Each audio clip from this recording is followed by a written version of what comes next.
Oke, Assalamualaikum warahmatullahi wabarakatuh. Selamat siang, salam sehat, salam sejahtera untuk kita semua. Mohon konfirmasinya sebelum saya mulai, apakah suara dan share screen saya bisa terdengar dan terlihat? Sudah, Pak. Oke, baik. Jadi, apa ya, saya semua sedikit curhat. Kondisi mahasiswa gitu ya, kondisi mahasiswa sekarang tuh karena online gitu ya, tidak ketemu temen, barangkali jadi lebih berat ya bagi mahasiswa untuk menjalani perkuliahan nih. Mudah-mudahan sih semester depan makin banyak mata kuliah yang dibuka tatap muka ya, sehingga kamu bisa ketemu teman-temanmu, bisa bermain, tukar cerita gitu ya, tidak melulu mengerjakan tugas-tugas sendirian gitu ya. Sepertinya hidup ini ditanggung sendiri dan akhirnya kalau merasa terlalu berat jadi pikirannya macam-macam gitu. Mudah-mudahan tidak sampai seperti itu ya. Oke, kita mulai saja. Saya mau curhat itu saja sedikit karena ada beberapa kasus mahasiswa yang merasa bebannya terlalu berat ditanggung sendiri sehingga melakukan hal-hal yang agak sedikit berbeda gitu ya. Baik, kita mulai. Setelah UTS kemarin, mudah-mudahan lebih fresh lagi atau malah justru patah semangat begitu ya. Kuliah elektronika satunya mudah-mudahan sih lebih semangat ya. Ya, mau apa Mbak? Saya lagi ngajar. Sebentar ya, ada tamu lagi. Bentar.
Baik, aduh,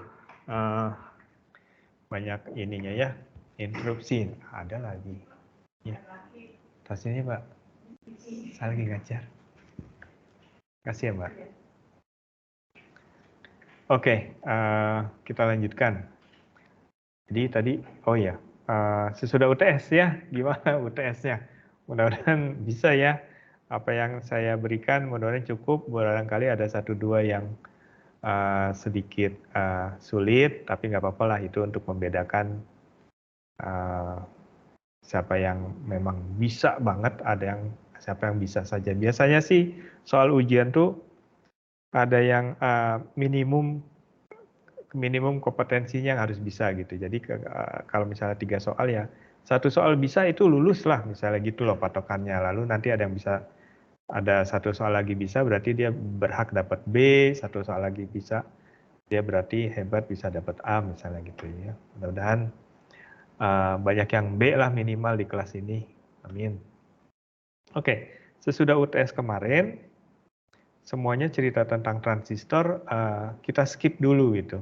Sebenarnya harusnya lebih ada lagi yang akan saya diskusikan, tapi dosen-dosen sepakat kita pindah topik diskusinya ke operasional amplifier op-amp. Jadi hari ini dan seterusnya kita bisa dikatakan tidak akan sentuh-sentuh transistor lagi gitu ya, dengan harapan apa yang diberikan kemarin dianggap sudah cukup. Kalau belum cukup, silakan berdiskusi dengan saya seandainya ada yang ingin ditanyakan, atau silakan dibaca bukunya secara mandiri ya. Oke. Hari ini kita akan cerita tentang apa yang namanya frekuensi efek gitu ya, frekuensi respon setahu saya, bukan efek. Di chapter 14, padahal terakhir kemarin chapternya kan terakhir sampai chapter 8 ya, jadi 9, 10, 11, 12, 13 kita loncati. Kita masuk langsung ke chapter 14 tentang frekuensi efek. Jadi ceritanya begini, pada sebuah rangkaian elektronika, apapun itu rangkaiannya, ketika kita berikan sinyal input dengan frekuensi yang berbeda-beda, maka ternyata performance dari rangkaian kita berubah gitu. Yang paling gampang kalau kita cerita tentang penguat ya, amplifier, karena elektronika kelas 1 itu lebih banyak cerita tentang amplifier. Ketika saya punya amplifier, saya operasikan di frekuensi 10 kHz, artinya saya berikan input sinyal 10 kHz. Ada orang lain amplifier yang sama tapi dia berikan inputnya 10 MHz, performance dari kedua amplifier itu bisa jadi beda. Padahal alatnya sama, barangnya sama, beda input aja. Inputnya pun yang beda frekuensinya saja gitu. Nah, itu yang kemudian kita sebut sebagai frekuensi efek gitu. Di mana sih pengaruhnya frekuensi terhadap performance dari amplifier saya? Performance dari amplifier itu kan yang paling ketara adalah penguatannya gitu. Nah, hari ini kita ingin lihat nih, bagaimana pengaruh frekuensi terhadap penguatan dari amplifier saya. Faktor apa saja yang harus diperhatikan, efeknya seperti apa, akan kita diskusikan. Begitu ya, rencana kuliah kita hari ini, mudah-mudahan bisa tuntas dengan pemahaman yang maksimal. Oke, kita mulai saja deh. Jadi, ceritanya itu tentang frekuensi respon. Biasanya namanya frekuensi respon seperti yang tadi saya sampaikan, bagaimana performan dari penguat saya. Performan yang paling gampang ya berarti penguatannya gitu. Nah, akhirnya ketika kita bicara frekuensi respon itu sebenarnya bagaimana kita melihat hubungan antara frekuensi sinyal input yang kita berikan ke penguat kita dihubungkan dengan penguatannya. Gitu. Jadi efeknya terhadap penguatan apa sih ketika kita variasikan frekuensi?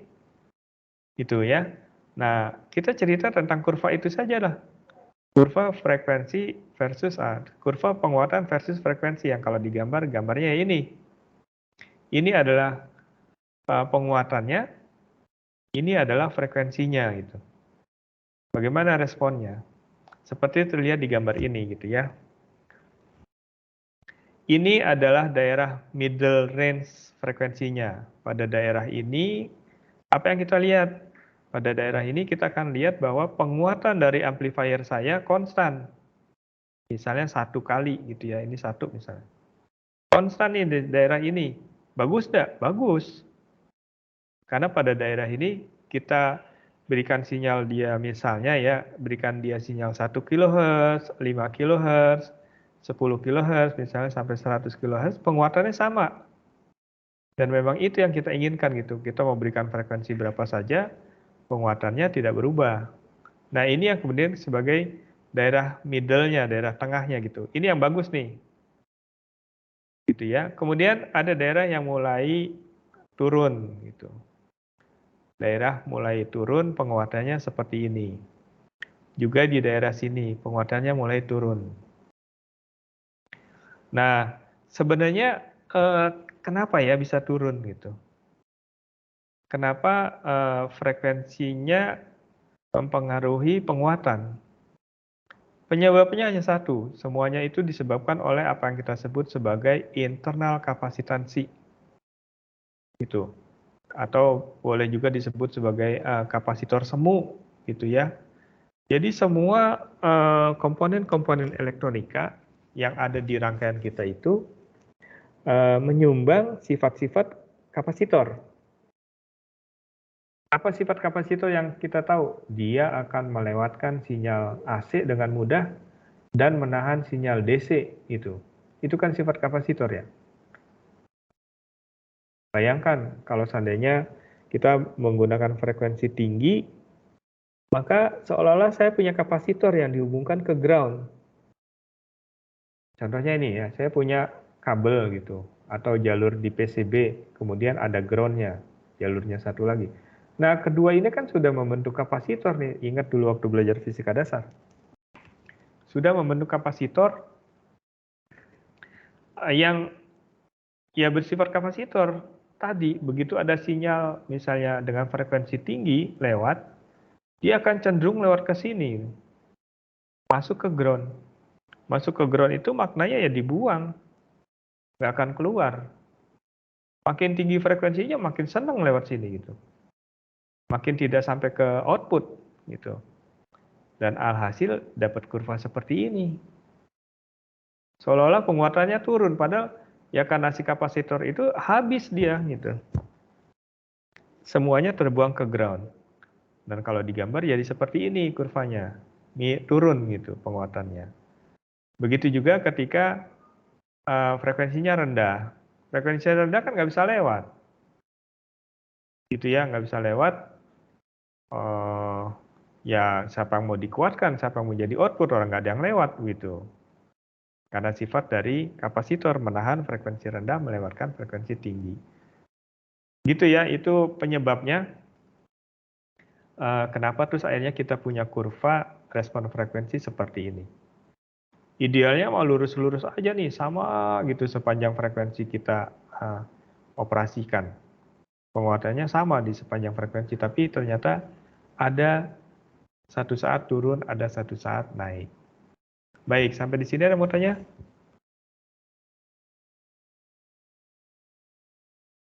Tidak ada.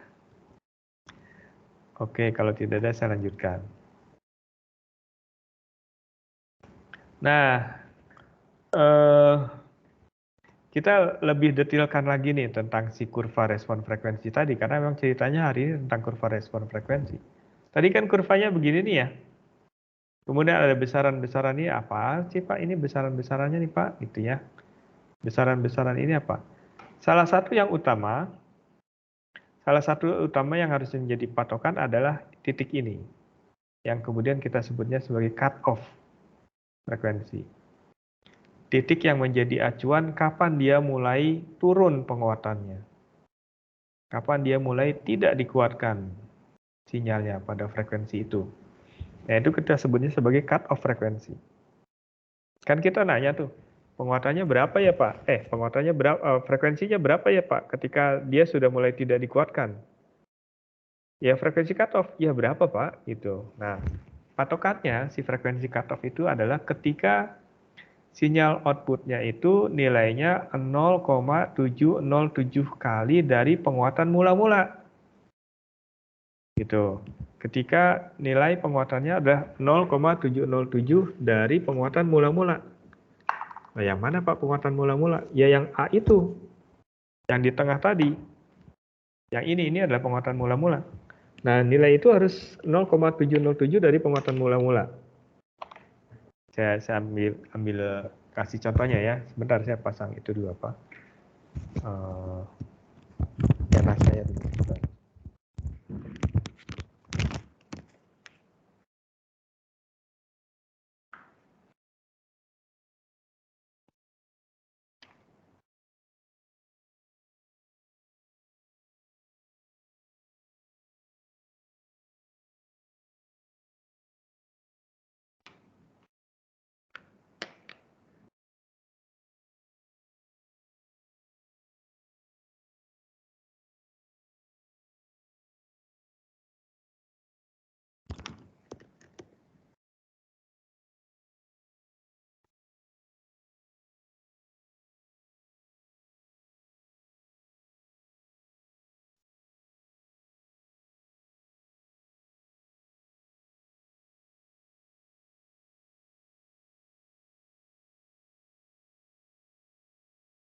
Kalau boleh saya gambarkan begini peristiwanya ya. Sehingga saya dapat kurva seperti itu sebenarnya dari mana? Misalnya saya punya sebuah penguat, sembarang penguatnya gitu ya, penguat lah. Kemudian ini outputnya, ini inputnya gitu. Saya beri input misalnya begini gitu ya. Lalu saya lihat outputnya. Outputnya itu dikeluarkan dikit lah misalnya. Atau sama lah penguatannya 1 kali aja gitu ya. Kemudian saya perbesar frekuensinya. Perbesar frekuensinya jadi itu. Perbesar frekuensinya, outputnya saya lihat, oh masih gitu ya.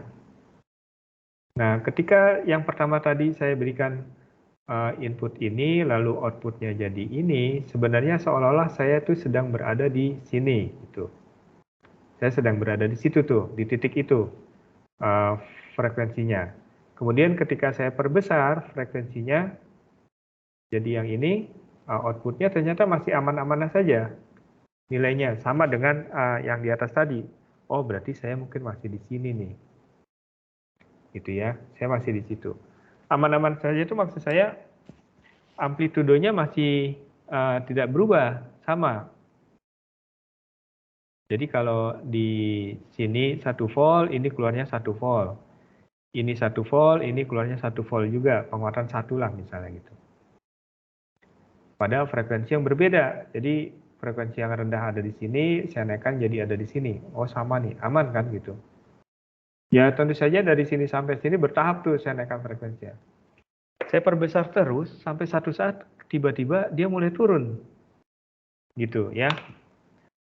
Frekuensinya turun. Jadi mana saya gambar sini deh.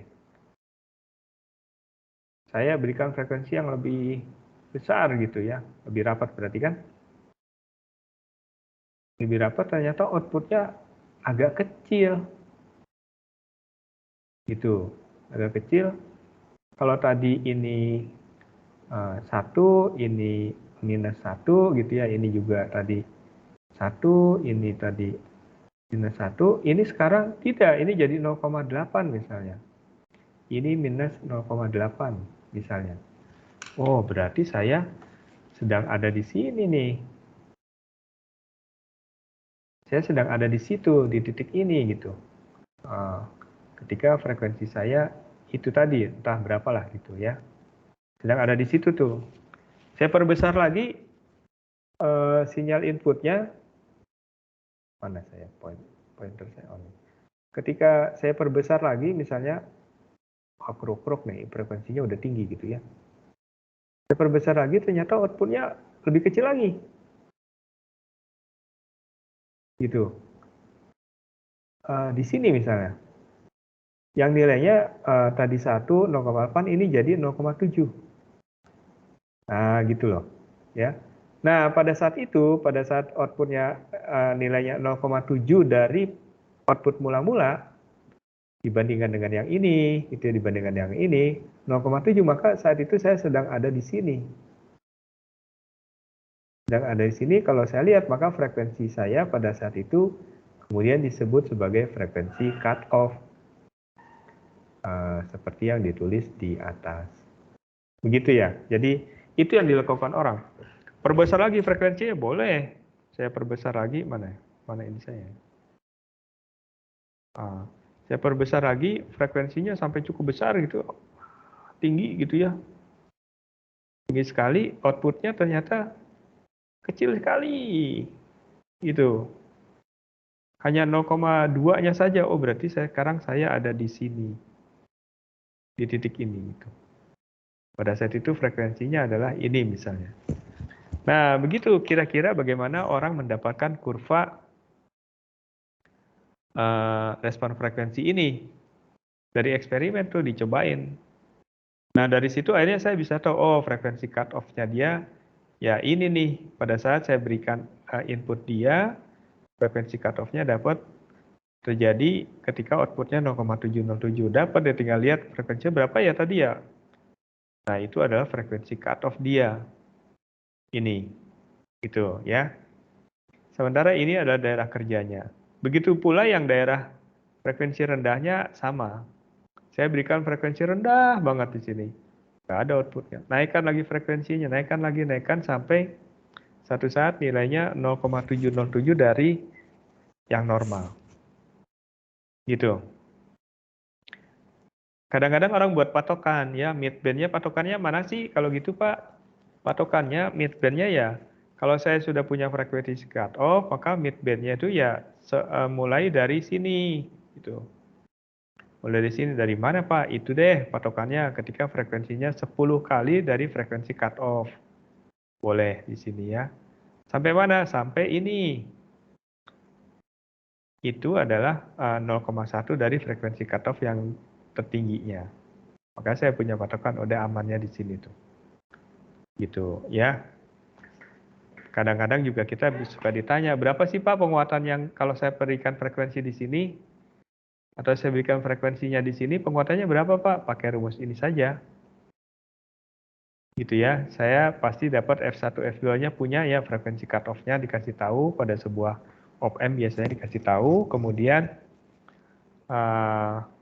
frekuensi yang kita punya berapa, masukkan ke persamaan ini nanti bisa ketemu berapa penguatan yang kita miliki ya ketika saya berikan input sinyalnya di sini kah atau di sini kah misalnya gitu. Baik, sampai di sini ada yang mau tanya? Silakan.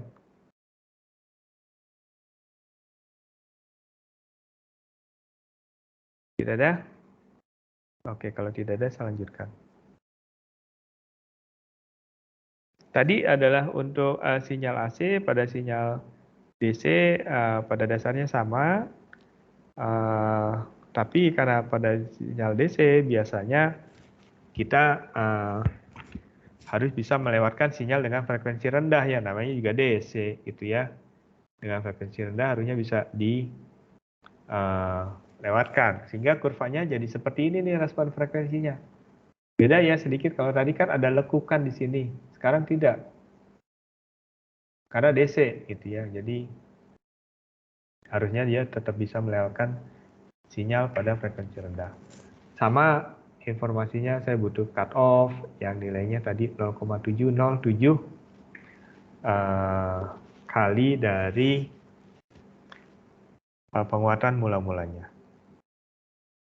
Oke ya, ini hampir sama dengan yang tadi. Saya lanjutkan dengan contoh soal nih, itu ya contoh soal. Kita lihat contoh soalnya.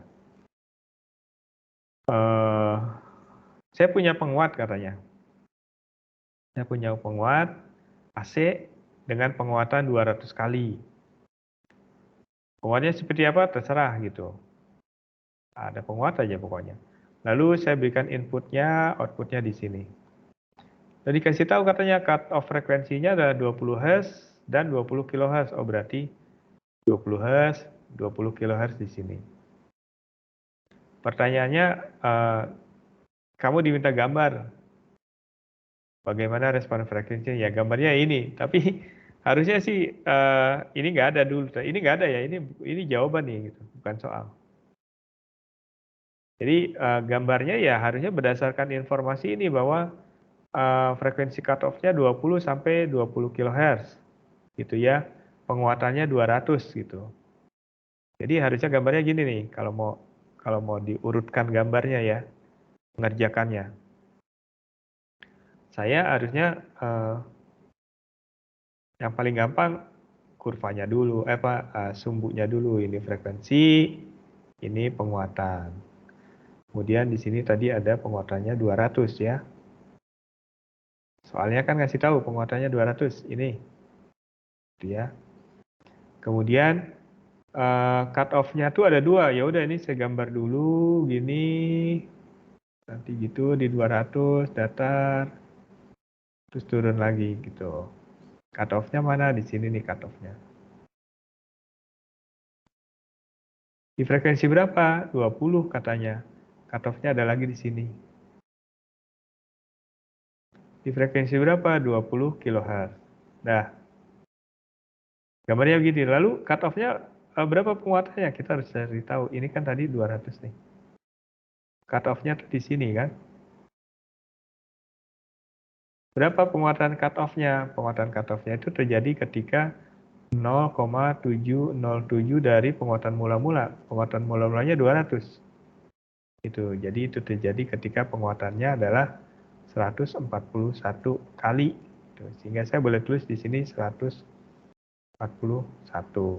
Begitu ya, bagaimana gambar frekuensi responnya bisa diperoleh. Asalnya dari situ. Sehingga gambar ini kita peroleh. Kemudian pertanyaan berikutnya, berapa penguatan tegangan kalau frekuensinya inputnya itu 5 Hz? 5 Hz kan di sini nih. Nggak tahu berapa, ya masukkan aja. Masukkan saja ke persamaan yang tadi. Persamaan tadi tuh,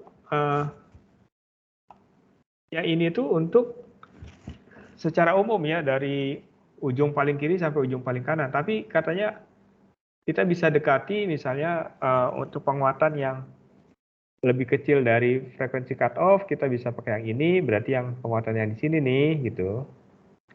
Pakai yang ini, sementara kalau yang di atas frekuensi cut off, berarti yang di sini kita bisa pakai persamaan yang ini. Ya sudah, pakai itu saja. Saya dapatkan berapa penguatannya pada saat frekuensi rendah 200 Hz, 5 Hz, sorry. 5 Hz ini dapat 48,5. Jadi kecil sekali di sini gitu ya. 5 Hz. Kemudian ketika frekuensinya 200 kHz, penguatannya dapat 19,9. Lebih kecil lagi gitu ya. Begitu menyelesaikannya. Sampai di sini ada mau tanya, silakan.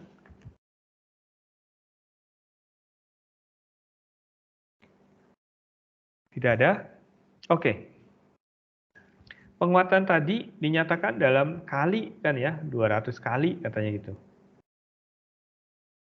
Kalau penguatannya 10 kali, 30 kali enak masih.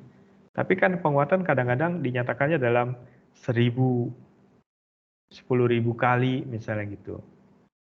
Kalau itu pakai angka ribuan, agak susah nih menulisnya. Kemudian orang coba menyatakan itu dalam besaran lain yang namanya desibel, bukan kali. Nah, ketika kita harus bicara desibel, maka skalanya, kalau ini kan skalanya linear-linear, sumbu X-nya skala linear, sumbu Y-nya skala linear. Maka ketika kita bicara desibel, skalanya dirubah menjadi skala logaritmik. Bukan 200 kali lagi, tapi dinyatakan dalam berapa log sesuatu misalnya gitu. Nah, akhirnya kita sedikit nih mereview logaritmik. Mudah-mudahan masih ingat, nanti dibaca-baca lagi deh ya. Logaritmik kan begitu, X 10 pangkat Y, maka bisa ditulis lognya seperti ini, sehingga log 1000 itu 3, log 100 itu 2, bisa deh gitu ya. Log 0,1 itu minus, minus, minus gitu. Nah, akhirnya dengan definisi ini orang coba nyatakan penguatan itu tidak dalam kali lagi, tapi dalam besaran yang kita sebut sebagai desibel. Desibel gitu ya. Jadi misalnya penguatan 2 kali berarti itu 3 desibel. Penguatan setengah kali minus 3 desibel, penguatan 10 kali 10 desibel, dan seterusnya. Nah, itu sebenarnya si penguatan itu mendefinisikan penguatan daya. Gitu. Penguatan daya yang ditulis sebagai daya output dibagi daya input. Itu adalah penguatan daya. Yang nilainya 10 log penguatan dayanya sendiri, misalnya penguatan dayanya 100 kali, 1000 kali, misalnya gitu, kita rubah menjadi 10 log 100, 10 log 20, misalnya gitu ya. Nah, ini akhirnya keluar angka di dalam tabel ini. 10 kali, karena 10 log 10 kan 1 dikali 10 hasilnya 10 gitu. Jadi kalau saya punya penguatan 200 kali tadi, ya bisa dihitung tuh desibelnya berapa desibel. Gitu ya. Ada yang mau tanya sampai di sini? Nah, menariknya dari penggunaan definisi penguatan dalam desibel ini, katanya begini, secara natural gitu ya, secara natural ketika frekuensi, nggak harus frekuensi, secara natural, secara umum gitu ya, terlepas dari ini penguatan atau yang lain, tapi karena kita bicaranya frekuensi, secara natural kalau seandainya faktor yang penentu penguatannya dalam hal ini frekuensinya naik 2 kali, kalau seandainya frekuensinya naik 2 kali, ternyata penguatannya itu turun sebesar 3 desibel. Saya ulangi ya, ketika frekuensinya naik 2 kali, ternyata penguatannya turun 3 desibel. Kalau digambar gini, pada daerah kemiringannya ya. Jadi kalau digambar, saya punya kurva gini. Nah, ini masih datar nih. Yang turun yang kita bicarakan, yang turun. Nah, gitu. Jadi kalau misalnya di sini gitu ya, ini frekuensinya misalnya 10 kHz. Ini frekuensinya 20 kHz. Nah, ini kan frekuensinya naik 2 kali nih, dari 10 menjadi 20. Ternyata penguatannya itu turun 3 desibel. Jadi kalau ini penguatan mula-mulanya 7 desibel, setelah dia ada di sini, menjadi 4 desibel. Gitu. Nah, kemiringannya ini kemudian kita sebutnya sebagai 3 desibel per oktav gitu. Oktav itu maknanya frekuensinya naik 2 kali. Ini kan frekuensi nih. Ketika frekuensinya naik, maka penguatannya turun 3 desibel sehingga kemiringannya ini nilainya adalah 3 desibel per oktav. Gitu. Nah, bisa juga kita nyatakannya dengan penguatan yang naiknya 10 kali. Sama persis gitu ya peristiwanya. Jadi saya punya begini, terus turun, dicoba katanya frekuensinya mula-mula 10 kHz. Lalu saya turunkan, ya hilang. Maaf ya, keklik. Nggak bisa unduh ya.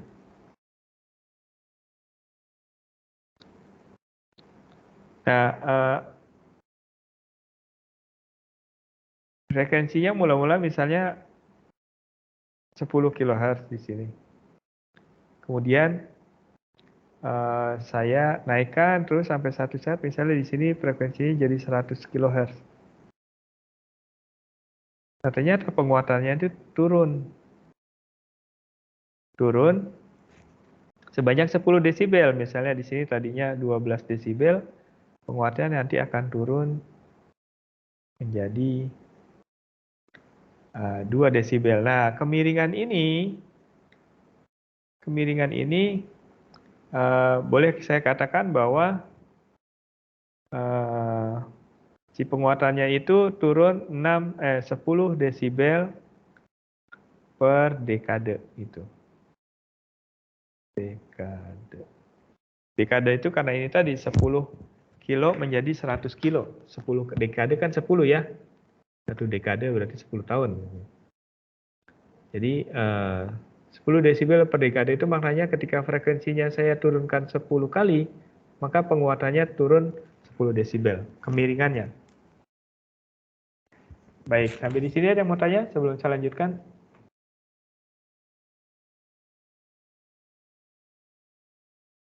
Tidak ada? Kalau gitu saya tanya nih. Kalau saya punya kemiringan begini, yang satunya lagi kemiringannya begini. Gitu ya, ini kasih nama 1, ini kasih nama 2. Kemiringannya, saya nggak tahu nilainya, misalnya saya tulis yang satu adalah 3 desibel per oktav.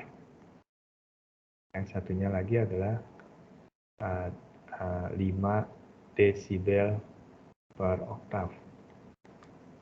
Menurut kamu yang 3 desibel per oktav itu miliknya kurva 1 atau kurva 2? Yang 5 desibel per oktav itu milik kurva 1 atau kurva 2?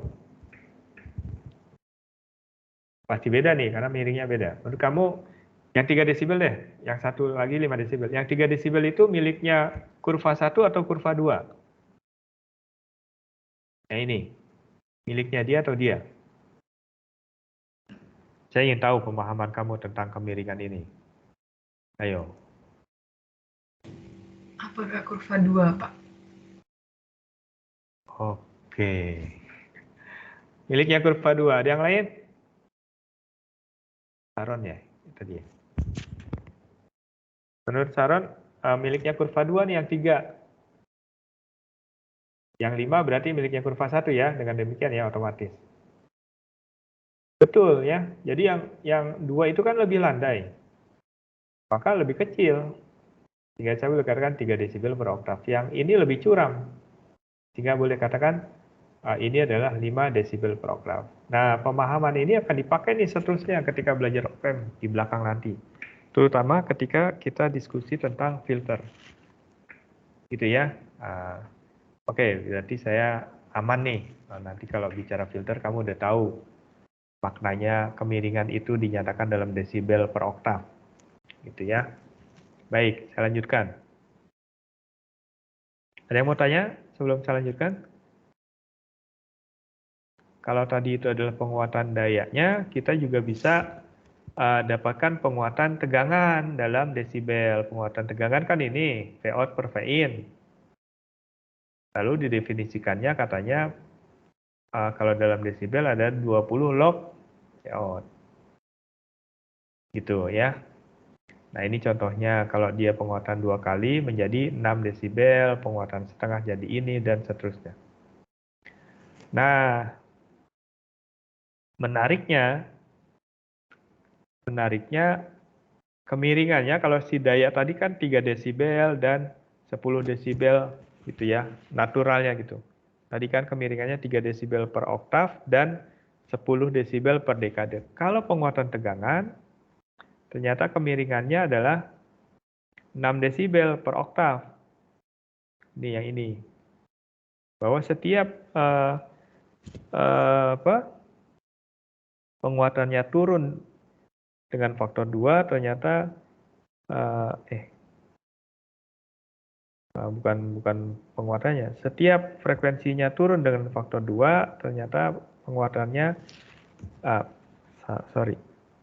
Setiap frekuensinya naik dengan faktor 2 ternyata penguatannya turun sebanyak 6 desibel. Jadi setiap frekuensinya saya lipatkan 2 kali ya, dari tadi tuh misalnya dari 3 menjadi 6 kHz, ternyata penguatannya turunnya 6 desibel. Tuh, sehingga saya boleh katakan ini adalah 6 desibel per oktav. Nah itu untuk penguatan tegangan. Cukup menarik ya, jadi ini kemudian kita sebutnya sebagai 6 desibel per oktav gitu. Hal yang sama kalau seandainya frekuensinya tidak saya naikkan 2 kali Pak, tapi 10 kali deh, sehingga saya akan dapatkan ternyata penguatannya turunnya 20 desibel, sehingga saya boleh tulis sebagai 20 desibel per dekade. Kemiringannya nih. Gitu. Nah ini natural ya, besaran-besaran ini natural, artinya ya kita akan ketemu nilai itu pada sebuah penguat kita. 6 desibel per oktav itu nanti akan sering dipakai pada sebuah penguat yang dihasilkan oleh menurunnya penguatan tadi ya, dihasilkan oleh pasangan R dan C gitu, resistor dan kapasitor, 6 desibel per oktav.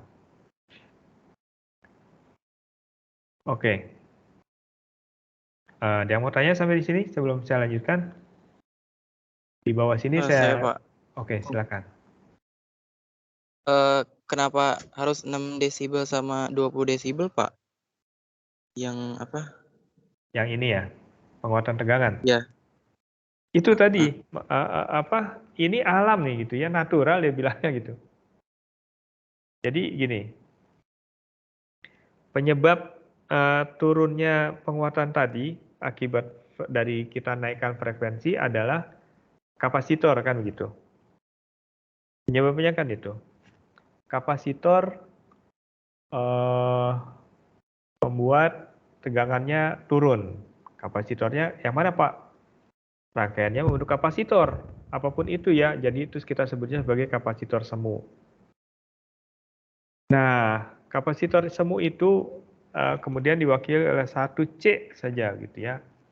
Sementara kemarin kita juga sudah tahu bahwa di Thevenin kita juga bisa menyatakan tahanan sebuah rangkaian itu sebagai sebuah tahanan tunggal gitu, beban ya, R. Sehingga saya boleh katakan dalam sebuah rangkaian itu dia mewakili satu C dan satu R pasangan yang membuat kurva respon frekuensinya jadi turun. Nah, naturalnya gitu, ini sebenarnya juga menarik kenapa 6 desibel ya. Naturalnya secara alamiah ternyata turunnya ya nilainya sebesar 6 desibel. Setiap saya naikkan frekuensinya 2 kali. Kalau saya naikkan frekuensinya 20 kali, nilainya 10. Antara 2 desibel, antara 6 desibel per oktav dengan 10 desibel per dekade itu adalah kurva yang sama ya. Ini dengan ini kemiringannya sama, cuma ini nyatakan dalam oktav, ini nyatakan dalam dekade, tapi miringnya sama. Beda dengan yang tadi ini. Yang tadi ini kan contohnya ini dalam oktav, ini oktavnya, ini yang miringnya beda. Tapi kalau yang ya termasuk yang tadi itu 3 desibel dengan 6 desibel per dekade sama. Ini juga gitu. 6 desibel per oktav dengan 20 desibel per dekade kemiringannya sama nih. Satu garis. Tidak ada yang lebih besar, tidak ada yang lebih kecil. Nah itu alam gitu, yang saya tahu ya. Itu naturalnya seperti itu gitu. Jadi kalau tanya kok segitu ya Pak? Saya juga bingung menjelaskannya. Saya cuma bilang alamnya ya begitu. Ya, emang harusnya sih ada penjelasan ilmiah ya kenapa sebesar itu. Tapi alamnya begitu. Kalau ada yang bisa menjawab atau kamu makin penasaran, boleh tuh saya dikabari ya Pak. Ternyata ada Pak penjelasannya lebih detailnya begini, gini, gini gitu ya. Tapi sejauh ini yang saya pahami secara natural ya nilainya itu. Saya yakin jawaban ini sangat tidak puas kamu yang bertanya ya. Tapi mohon maaf saya hanya bisa jawab sampai saat ini. Begitu Mas, mudah-mudahan saya yakin tidak puas itu saya nggak boleh bilang mudah-mudahan puas. Mudah-mudahan menjawab, tapi sepertinya tidak menjawab. Ada lagi yang mau tanya? Baik, Pak, Silakan. terima kasih. Iya, coba deh dicari Mas Rizky ya, di-explore kenapa ya 6 desibel per oktav, atau di googling lah 6 desibel per oktav, nanti siapa tahu ada penjelasannya tuh di Wikipedia kah atau yang lain. Ada lagi? Saya lanjutkan kalau tidak. Nah, ini contohnya nih. Kalau saya cascading, berarti saya gandeng itu satu penguat dengan penguat lain. Kalau kita nyatakan penguatannya dalam kali, penguatannya kan jadi penguatan 1, penguatan 2 nih. Penguatan ini dengan penguatan ini. Penguatan totalnya dikalikan. 100 kali 200 jadi penguatannya 20.000. Tapi kalau kita nyatakannya dalam desibel, jadi dijumlahkan. Yang ini 40, yang ini 46, jadi 86 desibel. Coba aja dihitung deh. 20.000 dengan 46 desibel sama nggak nilainya gitu ya. Yaitu perbedaan antara penguatan yang dalam kali dengan penguatan dalam desibel. Ketika kita lakukan cascading, ketika kita gandeng nih penguatannya. Kan kamu nggak bisa menguatkan langsung besar. Misalnya ya, saya ambil sinyal dari sebuah sensor gitu. Dari sensor itu kemudian saya kirim tuh ke pusat kontrolnya gitu ya. Yang jaraknya mungkin 5 meter. Waktu saya ambil datanya, saya kuatkan, datanya kecil sekali. Terus apakah harus saya kuatkan sangat besar? Kalau saya kuatkan sangat besar, akibatnya nanti semua sinyal yang ada di situ dikuatkan sangat besar. Termasuk noise-nya juga dikuatkan itu. Nah itu tidak baik. Harusnya jangan dulu dikuatkan semua. Kuatkannya kecil aja dulu. Kita kirim dulu, sampai di sana kita filter, kita olah dulu, baru kuatkan lagi gitu. Nah ini maknanya penguatan cascading tuh untuk itu, gitu ya. Jangan langsunglah dipenguatkan banyak-banyak, mendingan kita bikin dia cascading seperti ini. Tapi ada syaratnya tuh ketika kita gandeng dia antara ini 1 dan 2 itu nggak sekedar gandeng saja. Gandeng tuh kalau kata orang Bogor berisik gitu ya. Nggak sekedar kita gandeng saja, tapi ada syaratnya. Syaratnya adalah apa yang kita kenal sebagai impedance matching. Gitu. Impedance matching itu terjadi ketika saya harus menggabungkan satu rangkaian dengan rangkaian yang lain. Harus memperhatikan impedansi dan matching gitu ya. Impedance matching. Kalau seandainya tidak matching, impedansinya tidak sama dalam hal ini, maka yang kita peroleh sinyal kita nanti akan dipantulkan. Contohnya misalnya gini loh. Kalau dulu belajar optik di fisika dasar, saya punya ini misalnya punya cahaya kan gitu ya.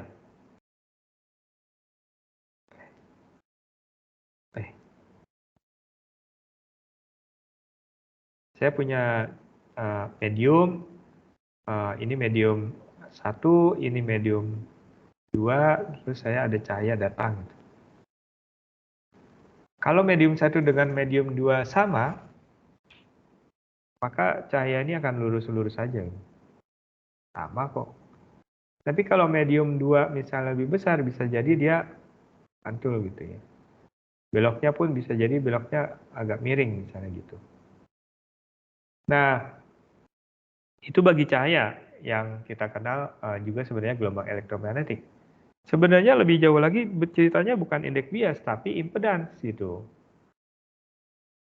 Kalau seandainya saya punya satu medium, kayak gini ya. Terus saya datang gelombang elektromagnetik ke sana, masuk ke sini nih, ke medium itu. Kalau impedansi antara medium 1 dengan medium 2 ini sama, maka si gelombang elektromagnetik ini akan langsung terus ke sana. Itu berarti matching. Tapi kalau impedansi 2-nya lebih besar misalnya, maka gelombang elektromagnetiknya pantul. Balik lagi. Nah itu sebenarnya konsep dasar ketika orang menciptakan bahan material anti radar misalnya gitu ya. Gelombang elektromagnetik yang datang itu kan asalnya dari radarnya gitu. Dan radar itu kan dia lemparkan gelombang elektromagnetik, nanti ketemu pesawat pantul lagi gitu. Pantulan itu yang dideteksi, sehingga tahu di mana objeknya berada yang diamati. Nah, kalau seandainya tidak ada yang dipantulkan kan berarti tidak terdeteksi gitu. Nah, syarat utama ketika seseorang membangun sebuah material anti radar adalah dengan mencari impedansi matching-nya dulu agar sinyal bisa lewat. Itu kalau dari sisi material ya. Sebagai informasi, di sini ada Prof. Azwar Manaf yang fokus nih banyak mengerjakan penelitian di bidang material anti radar ini. Silakan kalau tertarik bisa hubungi beliau nih. Cek aja deh, publikasinya banyak tentang material anti radar. Kembali lagi ke kita karena kita sedang belajar elektronika. Sinyal juga begitu. Ketika saya kirimkan dari satu kabel ke kabel lain, kabelnya beda. Ketika kita sambung, kabel satu dengan kabel lain itu harus impedansinya sama. Kalau impedansinya tidak sama, maka yang ada sinyalnya mantul gitu. Terus tidak bisa lewat. Yang kemudian kita bilang impedansinya tidak match. Gitu ya. Nah, itu ceritanya tentang impedansi matching. Ada yang mau tanya sampai di sini? Nah, ini adalah formula-formula yang digunakannya gitu ya. Kalau seandainya saya ingin menggabungkan sebuah sinyal generator dengan penguat misalnya. Maka harus matching tuh antara tahanannya dia dengan tahanan dalamnya ini. Begitu juga nanti di outputnya ya. Ini harus matching dengan bebannya sehingga nilainya berubah menjadi R, R, R, R. Jadi sama yang menunjukkan bahwa ada impedansi matching pada kombinasi ini. Ini adalah formulanya yang dipakai ya, menunjukkan penguatan tegangan, daya, penguatan daya, ini adalah dayanya, penguatan dayanya bisa dicari, tuh. Ketika R-nya dianggap sama, penguatannya jadi penguatan tegangan gitu. Lebih mudah, jadi penguatan daya akan sama dengan penguatan tegangan dengan syarat impedance matching. Kuadrat ya. Nah, ini mungkin menjelaskan angka 2. Yang tadi 120, yang satunya lagi 10 log gitu ya. Ini dia, sorry. Yang satu 10 log, yang satunya jadi 20 log gitu. 10 log tuh untuk daya, 20 log kalau kita pakai tegangan. Baik, sampai di sini ada mau tanya? Silakan.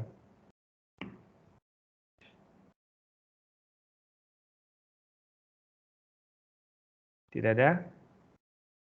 Kalau tidak ada, saya lanjutkan. Nah, ini contohnya ya.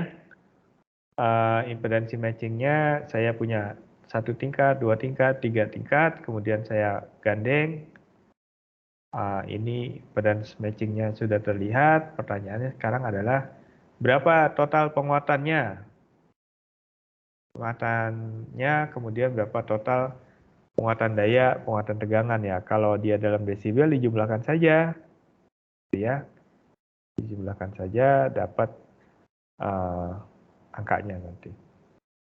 Baik, saya lanjutkan ya. Nah, tadi kan sudah tuh kita tahu bahwa kita bisa nyatakan dia dalam logaritmik daripada dalam skala linear. Sumbu sumbu Y-nya si penguatan dan ini. Ini contohnya nih, ini adalah contoh logaritmik begini. Ini adalah contoh linear. Nah, sekarang kita akan pindah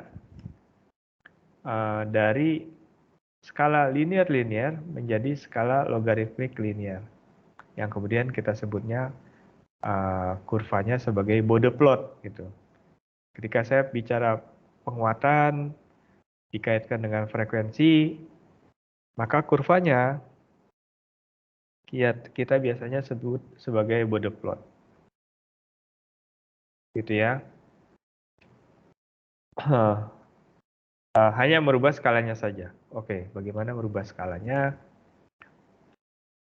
Ini contohnya ya. Contohnya kurva Bode plot di mana di bagian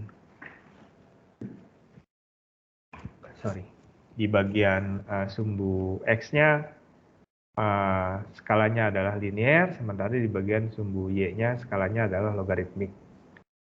Nah, ini yang ideal, bentuknya begini biasanya. Yang ini yang non ideal, agak melengkung gitu. Agak melengkung. Nah, kemiringannya yang tadi nih. Kemiringan ini ataupun kemiringan ini naturalnya nilainya adalah 20 desibel per dekade atau 6 desibel per oktav. Gitu ya, ini adalah kurva Bode plotnya nih. Bisa seperti ini, yang idealnya biasanya gambarnya seperti ini. Bagian-bagiannya kamu sudah tahu semua. Gitu ya, itu adalah bagaimana orang menggambarkan respon frekuensi, artinya amplifier saya merespon terhadap perubahan frekuensi yang dinyatakan dalam Bode plot, di mana sumbu X-nya logaritmik, sumbu Y-nya linear. Contohnya nih, saya diberikan kurva Bode plot ideal seperti ini gitu. Ditanya midband-nya berapa penguatannya? Penguatannya tuh ini ya. Midband-nya kan ini. Penguatannya berarti 40 desibel. Kalau ingin dinyatakan dalam penguatan kali yang 40 desibel berapa kali? Hitung ya. Kemudian cut off frekuensinya. Cut off frekuensinya kalau tadi dalam kali itu kita nyatakannya dalam 0,707, maka kalau dalam desibel kita akan nyatakannya dia dalam bukan 0707, jadi nah ini.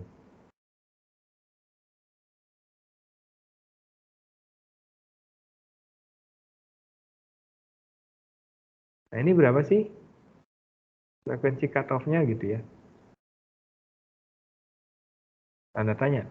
Nah itu terjadi ketika penguatannya 0,707 Pak, di sini nih. 0,707 dari siapa? Dari 40. Kalau dalam kali. Tapi kalau dalam desibel ini terjadi minus 3 desibel. Jadi ini terjadi ketika penguatannya 37 desibel. Gampang kan, lebih gampang. Jadi frekuensi cutoff itu terjadi ketika penguatannya 0,707 kali penguatan mula-mula atau minus 3 desibel dari penguatan mula-mula kalau dia dalam desibel. Jadi penguatan mula-mulanya 40 desibel, maka frekuensi cutoff-nya adalah 37 desibel karena minus 3 desibel dari penguatan mula-mula. Gitu. Ini saja. Jadi tahu nih berapa frekuensi cutoff-nya, ya udah 3 desibel tarik ke sana, turun ke bawah dapatnya berapa. Terus ini bisa lanjut tuk di sini turun ke bawah dapatnya berapa.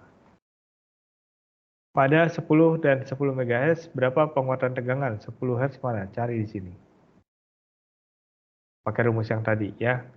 Berapa 10 MHz? 10 MHz ini. Kayaknya 0 ya, 0 desibel. Kalau 0 desibel berarti penguatannya 1 ya, kalau nggak salah. Log something sama dengan 0. Log 1 kan? Log 1 itu kan 0 kan? Sehingga ini kan 0 desibel. Sehingga penguatannya 1 di sini. Lalu roll off rate, apalagi nih Pak? Gitu. Roll off rate itu apa tadi? Roll off rate itu kemiringan. Kemiringan yang ini boleh, kemiringan yang ini boleh. Roll off rate-nya tadi naturalnya adalah 6 desibel per oktav atau 20 desibel per dekade. Nah, yang ini berapa, Pak? Yang bisa kamu kerjakan kalau menurut saya sih, kita bisa dari sini. Ya, ini berarti kan frekuensi mula-mulanya 100 kHz dan penguatannya mula-mula 40 desibel. Kemudian kita bisa bergerak ke sini. Di titik ini frekuensinya 1 MHz atau 10 kalinya, iya kan? Frekuensinya 1 MHz, itu 10 kalinya. Berapa miringnya, berapa penguatannya pada saat itu, cari aja deh. Oh, 20. Pada saat itu penguatannya 20 desibel. Sehingga roll off rate-nya berarti kemiringan ini ya berarti delta A dibagi delta F gitu aja ya. Delta A-nya berarti 40 dikurangi 20 dibagi delta F-nya kan 10 kali ya. Dekade, 1 dekade. Sehingga saya mendapatkan hasil akhir roll off rate-nya adalah 20 desibel per dekade. Gitu. Itu cara mencarinya. Emang ada yang tidak 20 desibel per dekade? Mungkin saja nanti ketika kita bicara filter, mungkin saja roll of rate itu tidak 20 desibel per dekade. Baik, sampai di sini mau tanya? Tidak ada ya? Oke. Bisa ya kamu menentukan roll of rate-nya gitu. Nah, ini ada contoh soalnya, nanti coba deh di contoh soal 14-13 tuh ada ini cerita si op-amp 741. Jadi si op-amp tuh operational amplifier. Serinya 741 misalnya. Nanti kita diskusikan 741 itu apa sih. Tapi belum saatnya, nanti deh. Katanya dia punya penguatan tegangan 100.000 kali.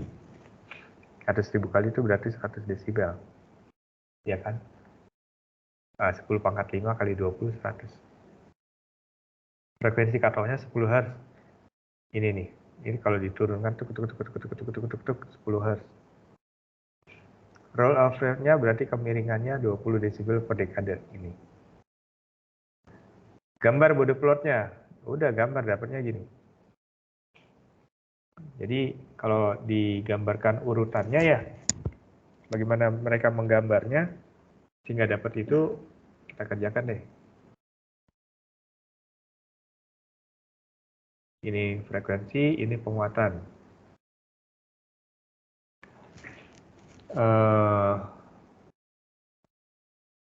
Penguatannya terus kamu gambar aja gini gitu ya. Ini cut off-nya kan berarti di sini nih, harusnya sini kayak gitu kalau menurut saya sih. Cut off-nya adalah 1 MHz. Oh, ideal ya, itu benar. Kemudian penguatannya pada mid band-nya itu 100.000. Ini kan sebenarnya 100.000 kalinya di sini. 100.000 ini penguatannya kali gitu ya. Karena kita sedang bicara body plot, maka 100.000 ini kita rubah dalam desibel. Dalam desibel kan tadi 20 log A kan gitu. 20 log 10 pangkat 5. Hasilnya 100. Sehingga ini kalau dinyatakan dalam desibel, saya boleh tulis 100 desibel. Ini frekuensi cutoff-nya. Kemudian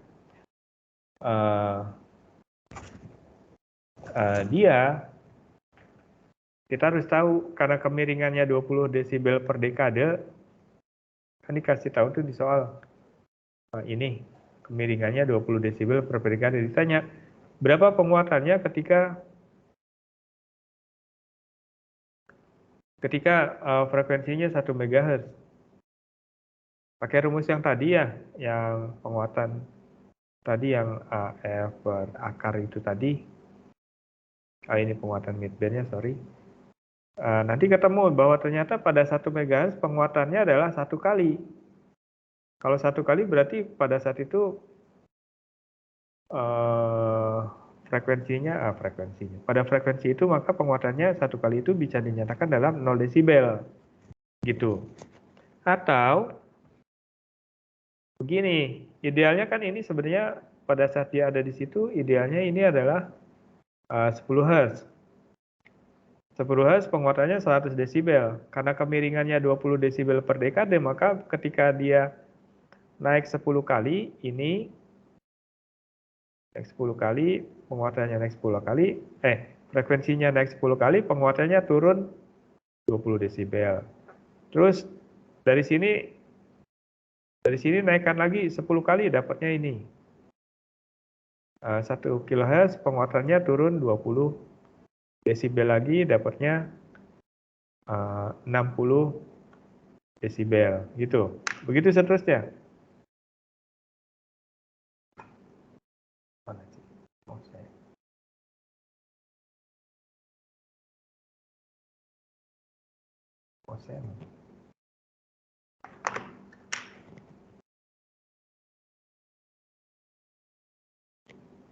Bentar, saya ganti mouse. Begitu seterusnya, maksudnya gini. Angka ini kan tadinya nggak ada ya. angka ini tadinya kan kamu tahu tadi bahwa setiap dia naik 10 kali frekuensinya, penguatannya turun 20 kali gitu. Jadi gambar ini kan nggak ada nih tadi di sini 1 MHz idealnya, terus begitu kok 1 MHz frekuensi cutoff-nya itu 10 Hz tadi cutoff-nya ya. Nah begitu naik jadi 100, ini jadi 80, naikin lagi 10 kalinya jadi 1000, ini jadi 60, begitu seterusnya ini. Angka-angka ini sebenarnya diperoleh dari roll of rate tadi 20 desibel per dekade. Jadi awalnya kan kita punya ini di sini di 10 Hz. Begitu frekuensinya saya naikkan 10 kali berubah menjadi 100 Hz, penguatannya turun 20 desibel ini. Saya naikkan 10 kali lagi 100 jadi 1 kHz, penguatannya turun jadi 60. Terus ketika sampai di 1 MHz ternyata saya dapatkan penguatannya 0 desibel atau penguatannya 1 kali. Begitu menyelesaikannya contoh soal ini. Ada yang mau tanya sampai di sini? Silakan.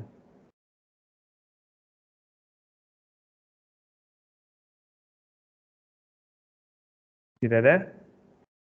Baik, kalau tidak ada, saya lanjutkan kalau begitu. Lock circuit. Jadi lock circuit ini cerita tentang keterlambatan gitu. Keterlambatan fase.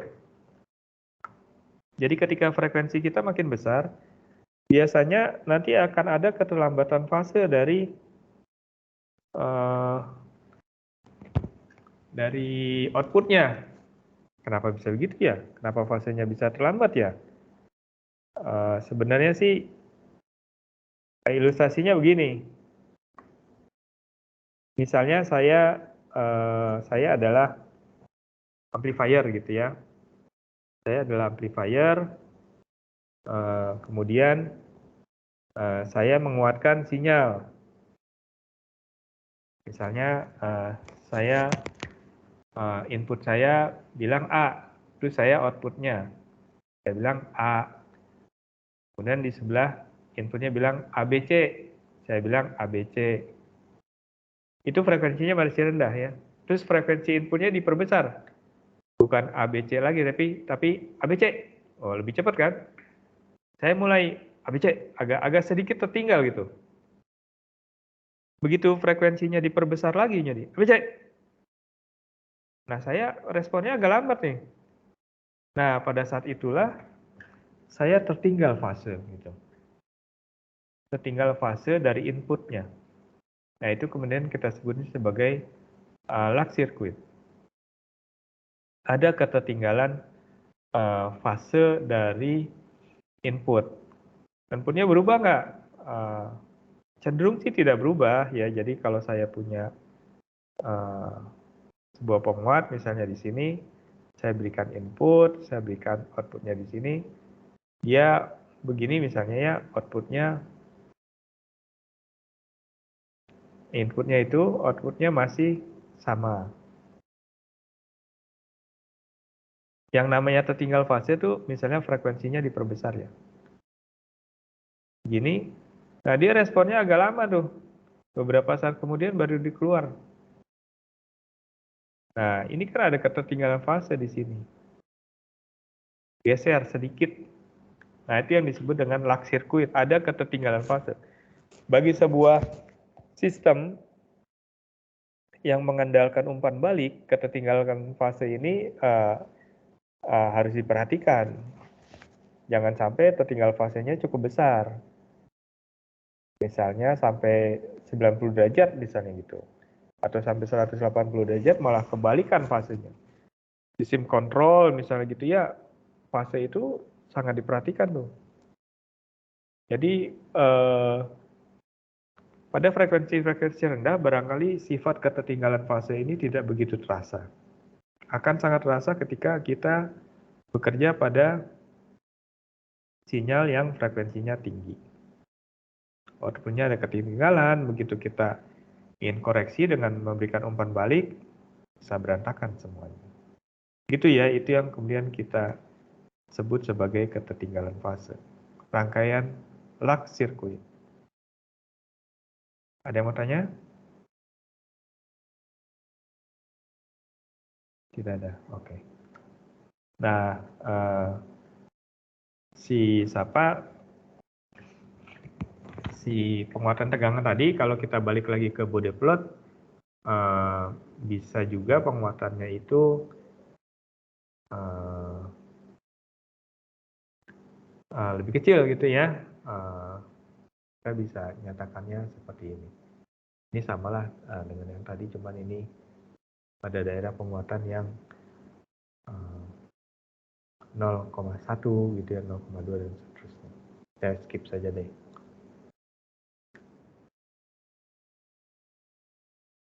Nah, ketertinggalan fase tadi kan akan membuat sinyal inputnya itu tertinggal gitu ya.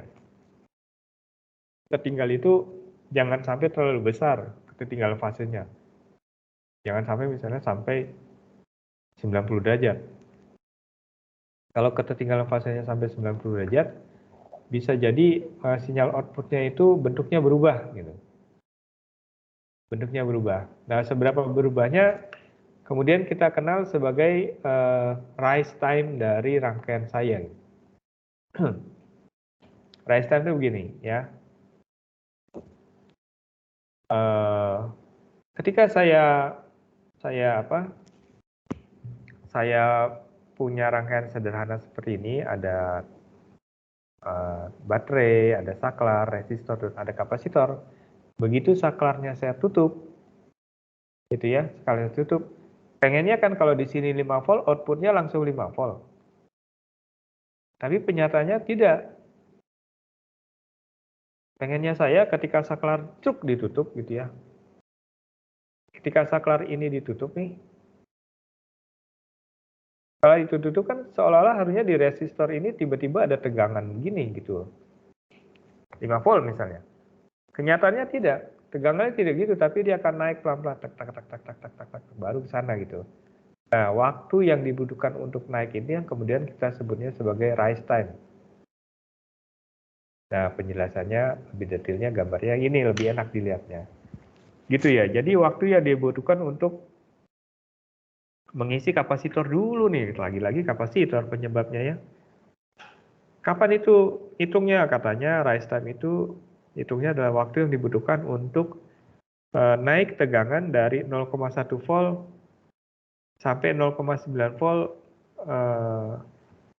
tegangan yang stabilnya gitu. Jadi kalau ini 10 volt ya, baterai ini 10 volt ya, dari 1 sampai 9 volt berapa lama waktunya? Itu yang kita sebut sebagai rise time. Nilainya harusnya kecil sekali. Kecil ya, idealnya dia langsung kok. Ini idealnya nih, tidak melengkung ini idealnya langsung. Nah, ini kalau saklar, apa yang terjadi kalau yang kita berikan adalah sinyal sinusoidal misalnya, atau kotak. Sama aja kan, si kotak itu tuk-tuk gitu ya. Ini.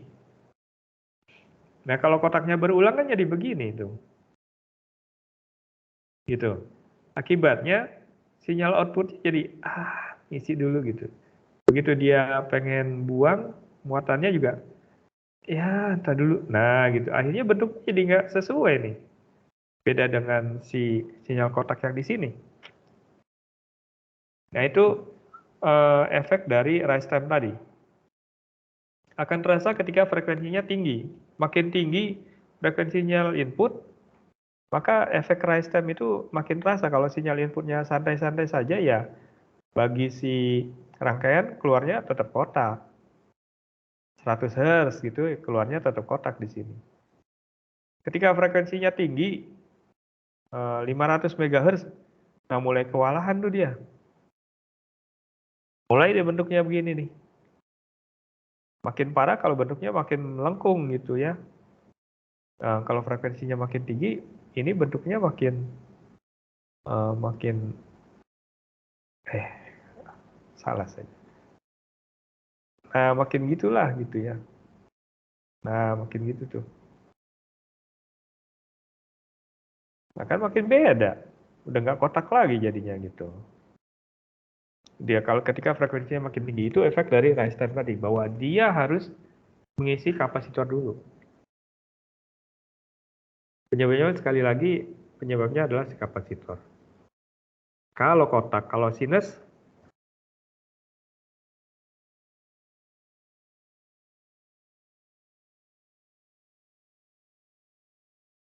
kan lain lagi bentuknya. Nanti jangan-jangan jadi gendut sinusnya gitu ya. Ini kotak jadi beda gitu. Kalau sinus jangan-jangan berubah jadi gemuk bentuknya. Sinus yang gemuk seperti bell gitu ya. Nah itu pengaruh dari rise time. Ini sedikit contoh soalnya. Bentuknya gini ya. Kita bisa cari tuh berapa frekuensi maksimum agar sinyalnya tidak rusak. Berapa frekuensi maksimum agar sinyalnya tidak rusak, kan dikasih tahu ini Mbak ya, bahwa frekuensi maksimum itu nilainya adalah 0,35 dibagi TR. TR-nya adalah rise time-nya dia. Biasanya di datasheet dikasih tahu berapa rise time-nya komponen itu. Sehingga dari situ saya bisa dapat berapa frekuensi maksimumnya. Frekuensi maksimum kan hanya menjadi frekuensi cut off agar sinyal kita masih tetap bagus ya. 0,35 dibagi TR. TR-nya sendiri didapat dari berapa nilai R dan C dari rangkaian itu. Tentu saja ini beragam nih gitu ya, op-amp macam-macam nilainya R dan C-nya. Biasanya si TR-nya sudah definitif disebutkan. TR-nya sekian misalnya gitu. Di contoh soal ini dikasih tahu nih malah TR-nya adalah 1 mikrodetik. Berapa frekuensi cutoff-nya kalau saya punya op-amp seperti ini, sebagai amplifier, saya punya kurva ini adalah TR-nya, maka dengan menggunakan persamaan ini 0,35 dibagi TR, saya bisa tahu berapa frekuensi cutoff-nya. Cari aja ya. Frekuensi cutoff-nya jadi 0,35 dibagi TR. TR-nya adalah 1 mikrodetik. Jadi 0,35 MHz. Ya. Itu adalah frekuensi cutoff-nya agar sinyal output-nya masih utuh, tidak rusak gara-gara rise time tadi. Oke, ada yang mau tanya sampai di sini? Saya mulai kedinginan di ruangan AC-nya, kedinginan jadi bersin-bersin. Tidak ada? Kalau tidak ada, ini sepertinya halaman terakhir, ya. Silakan jika ada yang ingin ditanyakan. Kalau tidak ada, saya akan buat summary-nya. Tidak ada? Oke, baik. Kalau tidak ada, saya buat summary-nya kalau begitu. Hari ini kita sudah lihat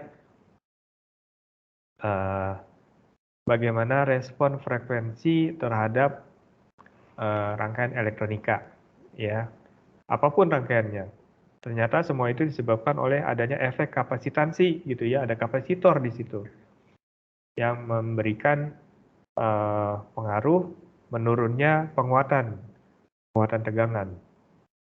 Akhirnya kita punya kurva antara penguatan versus frekuensi yang kemudian kita kenal sebagai Bode plot.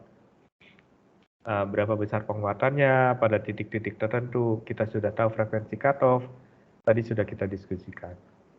Kemudian ada beberapa parameter yang mesti kita perhatikan ketika bicara frekuensi tinggi, salah satunya adalah rise time. Tadi ya, kita bisa tahu pengaruh si rise time terhadap perubahan bentuk rangkaian. Ada juga pergeseran fase, gitu ya. Baik, kalau tidak ada yang tanya, saya cukupkan dulu kuliah kita hari ini. Sampai ketemu lagi hari Kamis yang akan datang ya, belum libur. Kita ketemu untuk diskusi lebih jauh tentang op-amp. Sekian kuliah kita hari ini, saya cukupkan. Wassalamualaikum warahmatullahi wabarakatuh. Selamat sore semuanya. Waalaikumsalam warahmatullahi wabarakatuh. Terima kasih, Pak. Ya. Terima kasih, Pak. Baik. Baik, sama-sama. Tetap semangat, tetap sehat ya semuanya. Izin lift, Pak. Bangga. Main-main ke kampus sekali-sekali ya. Kalau di rumah sedang kosong, main-main ke kampus. Baik, Pak.